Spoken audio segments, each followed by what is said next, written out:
2.7 में question number क्या कह रहा है? Question is saying calculate the wavelength, wave number, frequency whose period is कितना? पीरियड मतलब टाइम पीरियड। तो इस क्वेश्चन में हमसे क्या बोला गया है कि टाइम पीरियड गिवन है, that is we are given time period. Time period कितना गिवन है? 2 into 10 raised to minus 7 10 second. जल्दी से मेरे साथ सॉल्व करेंगे। What will be frequency? Frequency is 1 upon time. Frequency 1 upon time होता है, तो this will give us 1 by 2 into 10 raised to power 10, so that is 0.5 into 10 to the power 10 hertz।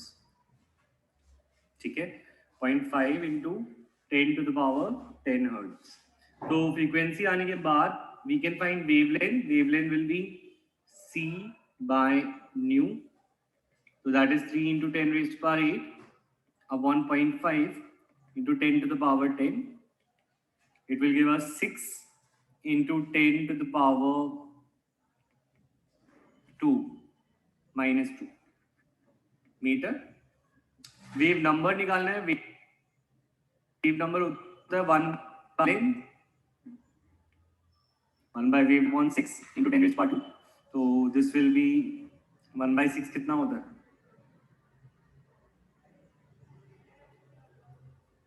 अच्छा हाँ हाँ ठीक है। अब इसके अंदर 1 by 6 1.6 into 10 raised to power 1 something. ठीक है, तो यहाँ पे हमने 3 फॉर्मूलाज यूज करे, दैट इज न्यू का 1 अपॉन टाइम पीरियड, लैम्डा का c बाय न्यू, ठीक है, और वेव नंबर का 1 by lambda. You tell me, ये 3 फॉर्मूलाज तो क्लियर है, इनमें कोई डाउट तो नहीं?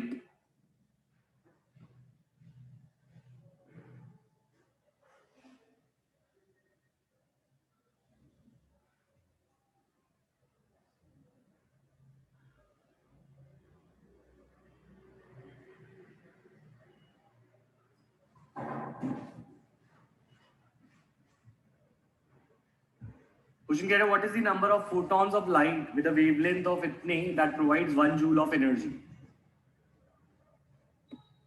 What is the number of photons of light with a wavelength of 4000 picometre that provides 1 joule energy.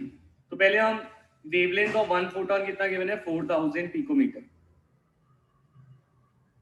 ठीक है, तो अगर हम एनर्जी निकालना चाहें, एनर्जी का फॉर्मूला होता है h c by lambda। h होता है Planck's constant, h is the Planck's constant 6.626 into 10 raised to power minus 34 joules per second, और c होता है स्पीड ऑफ लाइट या स्पीड ऑफ इलेक्ट्रोमैग्नेटिक, जो होता है 3 into 10 raised to power 8। इन दोनों को मल्टीप्लाई करके हमारे पास आता था मेरे ख्याल से 19.8 into 10 raised to power या फिर 1.98 into 10 raised to power minus 26।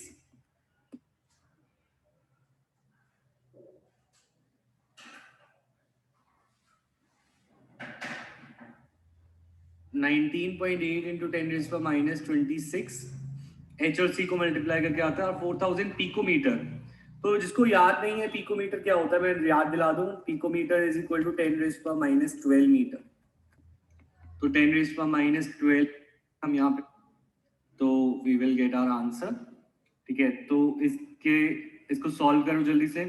तो वी गेट 4 4 16 3 4 9 36 2 4 5 4.95, और पावर्स को अगर हम चेंज करें तो 10 raised to power 3 becomes 9 minus 9 ऊपर जाएगा plus 9, 10 raised to power minus 17 I think ये हो जाएगा हमारा जूल्स में आंसर। एनर्जी ऑफ 1 फोटॉन, एक फोटॉन की एनर्जी है ये। अब अगर हमें निकालना है how many photons in 1 joules, how many such photons are there in 1 joule energy. ठीक है, तो इसके लिए you can use unitary method. तुम बोलोगे 4.95 into 10 raised to power minus 7 joule has 1 photon, So 1 joule will have 1 upon 4.95 into 10 raised to power minus 17 photons. So you can find answer. इसको you can write 100 into 10 raised to power 17 upon में 495. ठीक है, तो इसको 1000 अगर मैं बना दूं तो 1000 will be around 2 point something इसका 495 into 10 raised to power 2.2 ले लो suppose into 10 to the power 16 photons. 2.2 भी नहीं होगा, 495 होगा 2.012 या 2 समथिंग. ठीक है, तो ये आ जाएगा answer. Is this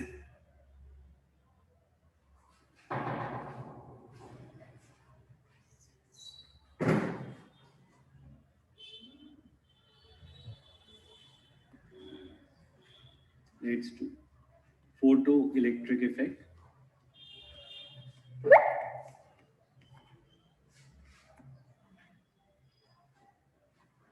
photo electric effect में क्या होगा, देखो सबसे पहले फोटो इलेक्ट्रिक इफेक्ट में एक मेटल होता है. ठीक है, मेटल पे आने वाली एक लाइट होती है. ठीक है, मेटल पे आने वाली एक लाइट होती है.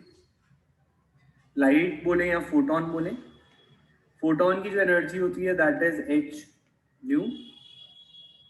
ठीक है, मेटल के अंदर इलेक्ट्रॉन्स होते हैं और वो इलेक्ट्रॉन्स को निकाल दिया जाता है बाय प्रोवाइडिंग देम एनर्जी. तो what is photoelectric effect? The ejection of electron when light of suitable frequency is incident on it. Ejection of electron when light of suitable frequency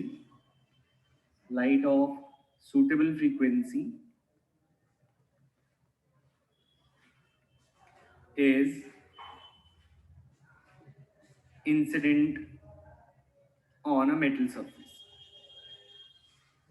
ये suitable frequency कौन सी है जिसपे photoelectric effect होगा? That is called this suitable frequency. Minimum frequency of light below which photoelectric effect does not occur. Below which photoelectric effect does not occur. उसे क्या बोलते हैं? Can you name it जल्दी से चैट पे? उसे बोलते हैं, we call it threshold frequency which is denoted by nu naught. तो मतलब क्या कह रहे हैं कि अगर लाइट की जो फ्रीक्वेंसी है, यहाँ पे एक लाइट की फ्रीक्वेंसी है और मेटल की एक फ्रीक्वेंसी होगी दैट इज न्यू नॉट. ठीक है, अब अगर न्यू नॉट और न्यू नॉट और न्यू में से अगर if new is greater then new not, if nu is greater than nu naught, photoelectric effect will occur. Photoelectric effect will occur. ठीक है, अब बात ये आ रही है, अगर ये मिनिमम फ्रीक्वेंसी की बात हो रही है तो मिनिमम एनर्जी भी होगी. मिनिमम एनर्जी भी तो होगी which photon must have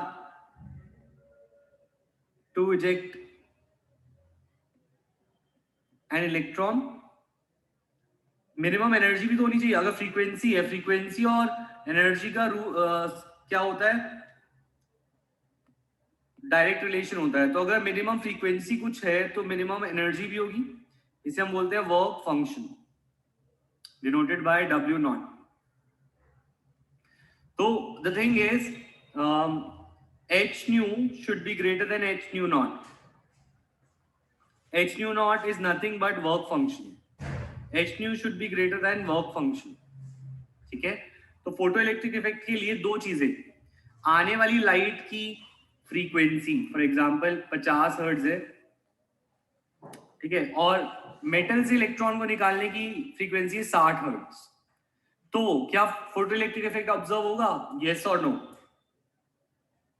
no, 50 पे नहीं होगा क्योंकि 60 से ऊपर चाहिए। अगर ये 70 हो तो ऑब्जर्व होगा, यस। अगर वो 70 हर्ट्ज हो तो वो ऑब्जर्व होगा, ठीक है। That means new should be greater than new not. अगर हम एनर्जी की बात कर रहे हैं तो एनर्जी की भी बात कर लो। एनर्जी एच न्यू नॉट, अगर टोटल एच न्यू 50 जूल है तो एच न्यू नॉट अगर 45 जूल है, क्या फोटो इलेक्ट्रिक इफेक्ट ऑब्जर्व होगा? यस और no? Yes, it will occur, ठीक है। तो ये कंसेप्ट सबको क्लियर है? ज्यादा टाइम तो नहीं लगा? Is this clear? यस और नो एवरीवन? ठीक है। Now based upon this let us try to solve some questions, ठीक है। इसके ऊपर क्वेश्चंस है।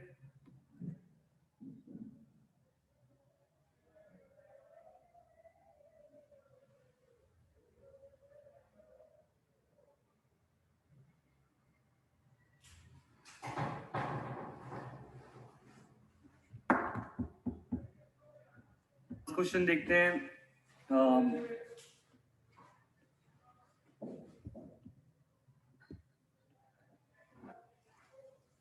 क्वेश्चन कह रहा है photon of the wavelength 4 into 10 raised to power -7 strikes on the metal surface, the work function of metal being 2.13 electron volt.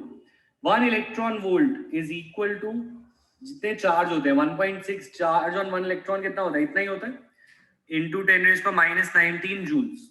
1 electron volt is इतने joules. तो अगर मैं बोलूं वर्क फंक्शन गिवन है हमें, h nu naught is given to be 2.13 electron volts. That will be 2.13 into 1.6 into 10 raised to power -19 joules. तो ये कितना आएगा? इसको कैलकुलेट करो।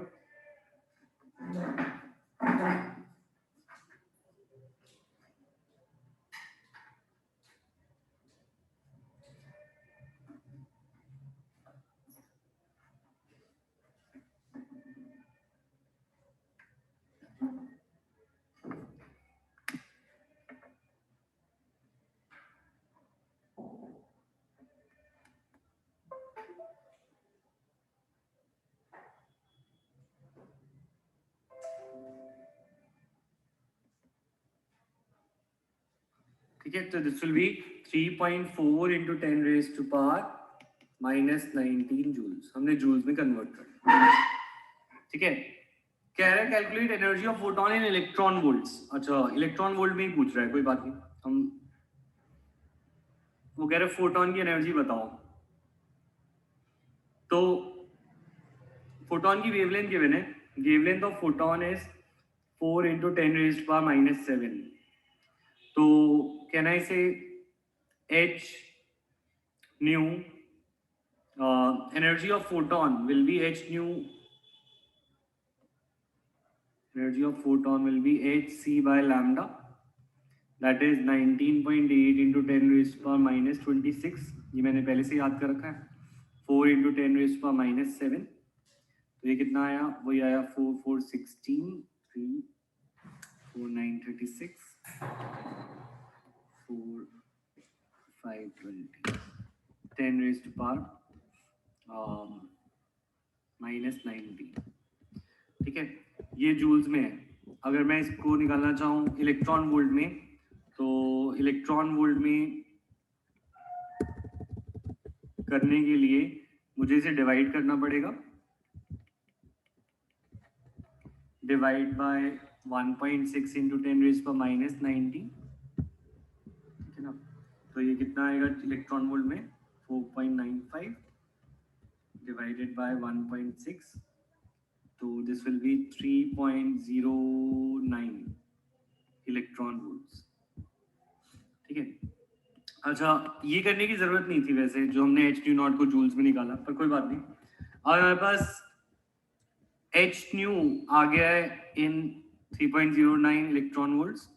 एच न्यू नॉट हमें गिवन था इलेक्ट्रॉन वोल्ट्स में, एच न्यू नॉट कितना गिवन था इलेक्ट्रॉन वोल्ट्स में? इतना 2.13 electron volts.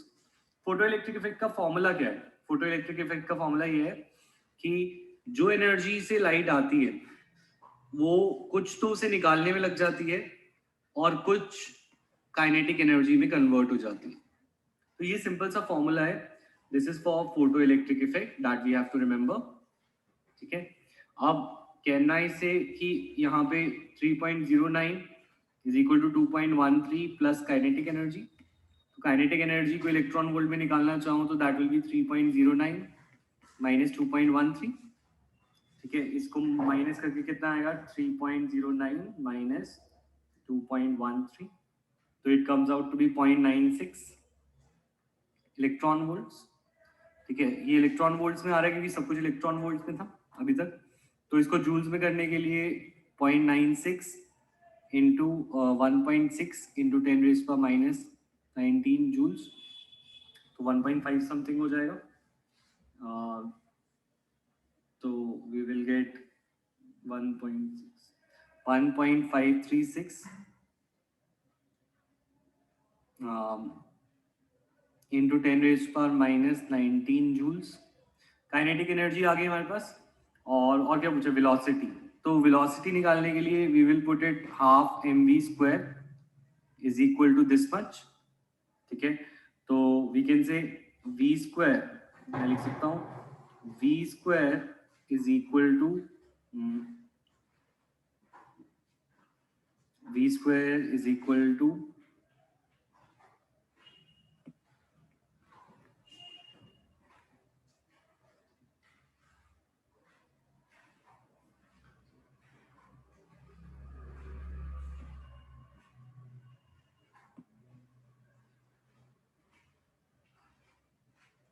2 into 1.5 into 10 raised per minus 19 divided by 9.1 into 10 raised per minus 31 kg. Mass of electron is इतना, तो 3/9 कर सकते हैं इसे, अराउंड 3/9 लिख लूँ इंटू 10 रेज्ड पर माइनस 31, ऊपर जाके 31 minus 19 will give me 22।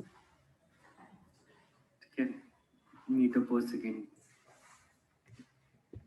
that is 1/3 या 0.33 के अराउंड इंटू 10 रेज्ड पर 22 मीटर पर second. You tell me, question clear? Correct कर लो, ये 12 होगा, नॉट और। ठीक है,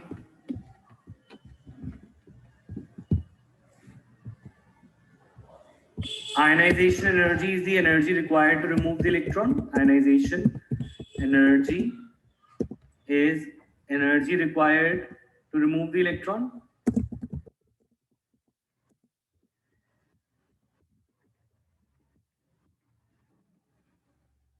ठीक है, तो अब अगर सपोज हम एक मेटल की बात कर रहे हैं, सोडियम एटम है, वो कह रहे हैं सोडियम का एक एटम है, सोडियम के एटम में हमने एक इलेक्ट्रॉन को निकालना है।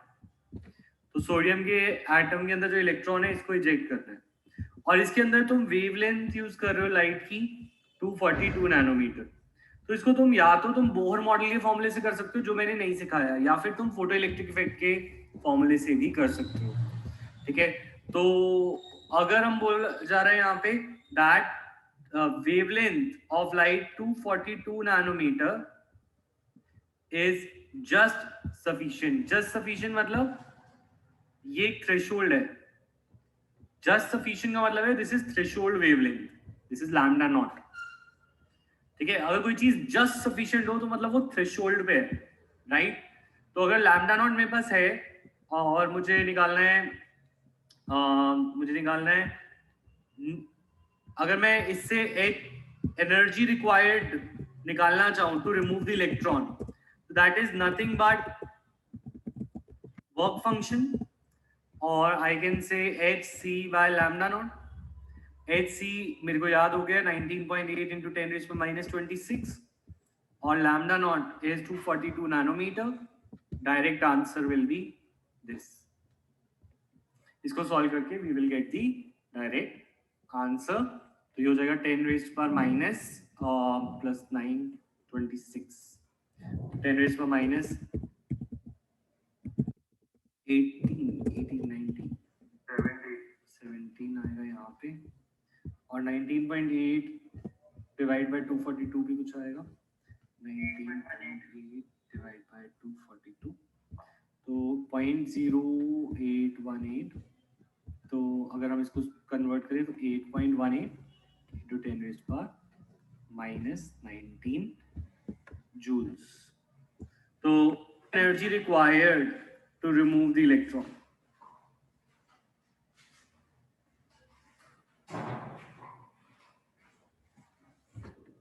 आप दे दिया हमने एक चीज, एक एटम के लिए ये थी अमाउंट, तो एक मोल के लिए निकालने के लिए एवोगाड्रो से मल्टीप्लाई, तो ये फॉर 1 मोल आ गया जूल्स पर मोल में।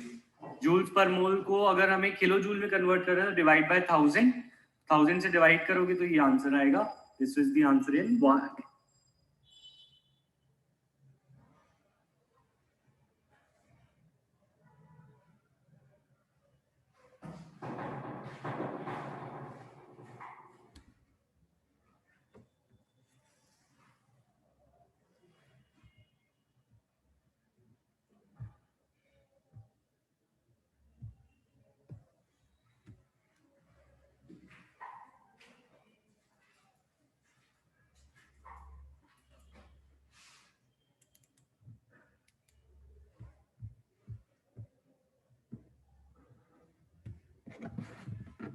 So that is 0.57 into 10 raised to power minus 6 meter. ठीक है, that is 5.7 into 10 to the power minus 7 meter. ठीक है, अब ये वेवलेंथ है, कह रहे calculate rate of emission quanta पर सेकेंड। तो 25 वॉट बल्ब भी दे रखा है, ठीक है, तो power is 25 watt, power is equal to energy upon time. ठीक है, हमें दे रखा है 1 सेकेंड, क्योंकि पर सेकेंड बोला है। In 1 second I can find energy is equal to power into time, that is 25 watt into time is 1 second giving me 25 joules। ठीक है, एनर्जी ऑफ फोटोन मैं यहाँ पे निकाल सकता था। Energy of 1 photon will B h c by lambda, that is 19.8 into 10 raised to minus 26 upon 5.7 into 10 raised to minus 7। Energy of 1 photon आ जाती मेरे पास 19.8 divide by 5.7, 3.47 into 10 raised power minus 19 joules, याद है, ठीक है ना। अब अगर मैं 1 सेकेंड में 25 जूल है, तो 25 जूल में how many photons are in 25 joules, how many photons are in 25 joules। इसका डायरेक्ट या तो यूनिटरी मेथड से कर सकते हो कि एक की एनर्जी इतनी है तो 1 जूल की कितनी होगी, 1 जूल में कितने फोटोन, और फिर 25 जूल में कितने, या फिर एक फॉर्मूला यहाँ पे डायरेक्ट भी होता है, दैट इज टोटल एनर्जी का फॉर्मूला। ठीक है, total energy E is equal to n times of h nu, यानी कि टोटल एनर्जी अगर कभी गिवन होती किसी क्वेश्चन में, that is equal to n times, यानी कि number of photons into energy of 1 photon, यानी कि total energy E is equal to n into energy of 1 photon. एक फोटोन की एनर्जी, एक फोटोन की एनर्जी हम निकाल चुके थे यहाँ पे, दिस इज दिस मच। एक फोटोन की एनर्जी थी ना, क्योंकि हमने एक वेवलेंथ को यूज किया था। तो n नंबर ऑफ फोटॉन्स निकालने के लिए number of photon will be total energy 25 joules upon 3.47 into 10 raised power minus 19, इसे नंबर ऑफ फोटॉन्स आ जाएंगे। तो कितने आएंगे, 25 divide by 3.47, this is 7.2 into 10 raised to power 19 photons।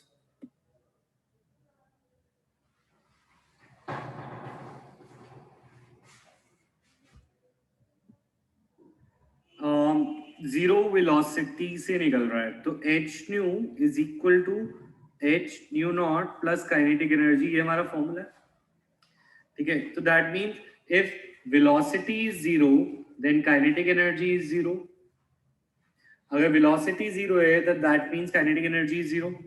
So we can put h nu is equal to h nu naught plus zero. h nu is equal to h nu naught. ठीक है, अब इससे हमें ये भी पता चलता है that nu is equal to nu naught c by lambda naught is equal to c by lambda naught or c by lambda is equal to c by lambda naught or we can say lambda is equal to lambda naught. तो ये चीज तुम्हें clear है यहां तक? yes or no everyone?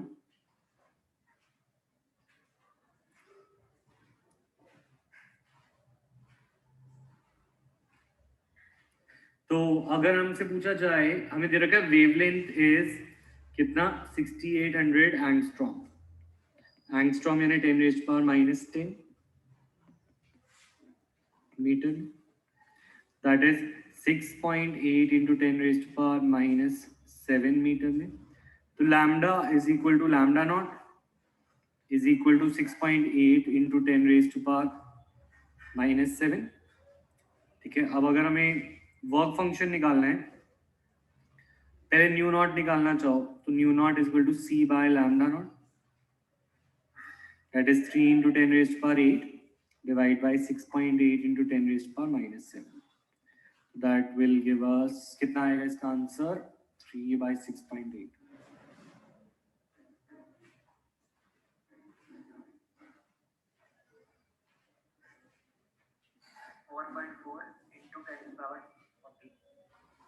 Four point four into 10 to the power 14. ठीक है, ये आ गया हमारा न्यू नॉट. अब अगर हमें वर्क फंक्शन निकालने को बोला गया है तो वर्क फंक्शन होता है एच न्यू नॉट, तो that will be 6.626 into 10 raised to power -34 into this new not, that is 4.4 into 10 raised to power 14. तो आंसर कितना आएगा? 2.91. कितना? 2.91 into 10 to the power -90. ये आ जाएगा जूल.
बोर मॉडल जो था that was based upon a principle. वो कहता है बोर कि अगर न्यूक्लियस के आसपास इलेक्ट्रॉन फिक्स्ड एनर्जी स्टेट्स में घूमते हैं तो they do not lose energy.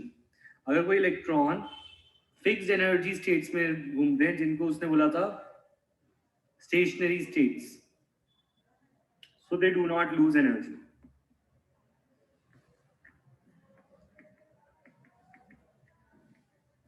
Stationery states और ऑर्बिटल्स. ठीक है, तो बोहर मॉडल, बोहर ने बताया था कि ये जो शेल्स हैं, that is first shell, second shell, third shell, वो कौन से फिक्स्ड एनर्जी स्टेट्स होंगे और उनमें क्या एनर्जी होगी. उसका एक पोस्टुलेट्स थे. उसका पोस्टुलेट था that First of all, when electron revolve around the nucleus in the fixed energy state, they do not lose energy. और उसको derive करने का भी एक formula था, उसने बोला था जो angular momentum of the electron होता है, it is an integral multiple of h by 2 pi. ठीक है, तो ये एक postulate था, इस पे कोई question तो नहीं आता, but ये postulate याद रखना है that angular momentum of the electron is an integral multiple of h by 2 pi. Integral multiple मतलब यहाँ पे n जो है एक इंटीग्रल वैल्यू लेता है और n जो इंटीग्रल वैल्यू लेता है वो एक्चुअली उसका शेल नंबर भी होता है. तो n equal to 1 2 3 for k l m n is shell. इसमें m is the mass of electron. Mass of electron तुम्हें याद है, मास ऑफ इलेक्ट्रॉन कितना होता है 9.1 into 10 raised to minus 31 kg. v is the velocity, r is the radius of the shell of orbit. ठीक है, ये पोस्टुलेट समझ आया. इस पे कोई न्यूमेरिकल नहीं है इस पोस्टुलेट पे, पर इससे एक डेरिवेशन होती थी, बस वो हाइजेनबर्ग में लिखी. तो ये क्लियर है पोस्टुलेट? यस और नो जल्दी से बताओ.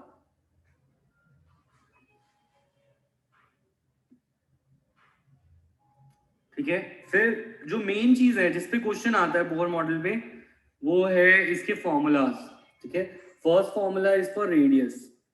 रेडियस ऑफ शेल का फॉर्मूला है, radius of n h shell is 52.9 n square by z picometre.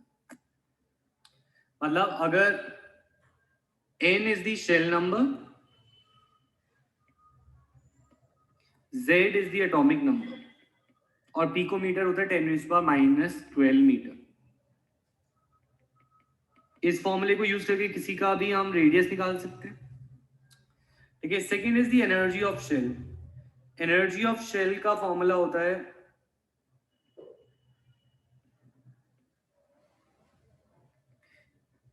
Is equal to minus RH, यानी कि इसको मैं RH को लिख ही देता हूं. चलो, minus RH by n square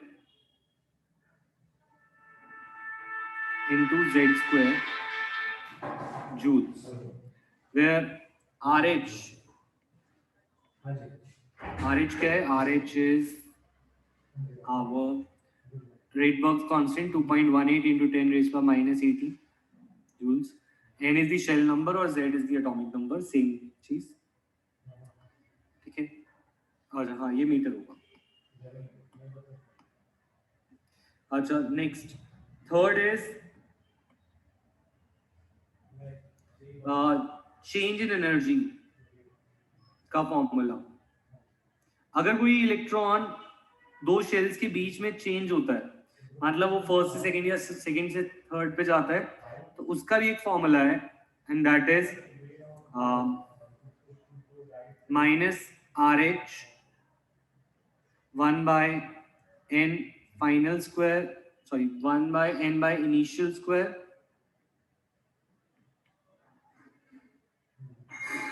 n final square by z square into joules. कि चेक करना पड़ता है, कभी कभी मैं भी कंफ्यूज रहता हूँ इस फॉर्मूले में. तो यहाँ पे माइनस नहीं आएगा, तो ये n initial minus n final होगा. और अगर तुमने फाइनल माइनस इनिशियल लिखा तो इसके आगे माइनस आना चाहिए. ठीक है, पर अब ये फॉर्मूले को यूज करते हैं. और n initial is the initial shell, जो फर्स्ट शेल जिससे इलेक्ट्रॉन चला. इनिशियल का मतलब ये नहीं है छोटा, इनिशियल का मतलब है स्टार्ट किससे कर रहा है, चाहे वो बड़ा भी हो सकता है. ठीक है, n इनिशियल n और nf is the n final shell. ठीक है, ऐसा हो सकता है कि n initial is greater than n final. तो ये केस होता है एमिशन का. ये केस किसका होता है? एमिशन का. इस केस में डेल्टा E क्या आता है?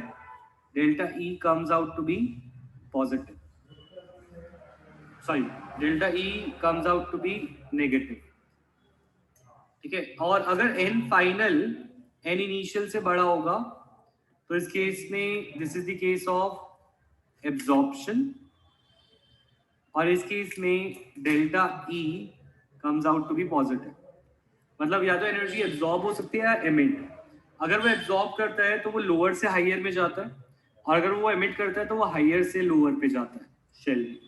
तो इस केस में जब भी एनर्जी रिलीज हुई है, हमने थर्मो में भी पढ़ा है, तो एनर्जी रिलीज होती है तो वो नेगेटिव होती है, एंथैल्पी नेगेटिव होती है when it is released, and when it is absorbed it is positive. Exothermic negative, endothermic positive. तो ये फॉर्मूला यूज करना है, और एक फॉर्मूला और होता है that is for the wave number. Fourth formula is for wave number. Wave number का फॉर्मूला होता है 109677, और उसके अंदर फॉर्मूले में n initial square, n final square minus n initial square, ठीक है, इनटू z स्क्वायर। और ये जो फॉर्मूला है इस पर सेंटीमीटर इनवर्स है, this is for centimetre inverse. तो हमारे पास कौन कौन से फॉर्मूलाज हो गए? रेडियस का फॉर्मूला हो गया, एनर्जी ऑफ शेल का फॉर्मूला हो गया, ठीक है, और चेंज इन एनर्जी का फॉर्मूला हो गया, ठीक है, और वेव नंबर का फॉर्मूला हो गया। ये फॉर्मूलाज हो गए। इसका जो फॉर्मूला होता है इसमें एक तो ये याद रखना है, ये वेव नंबर का फॉर्मूला एमिशन के केस में यूज होता है, तो इसमें हमेशा n final will be, n initial will be greater than n final, और वेव नंबर पॉजिटिव रहता है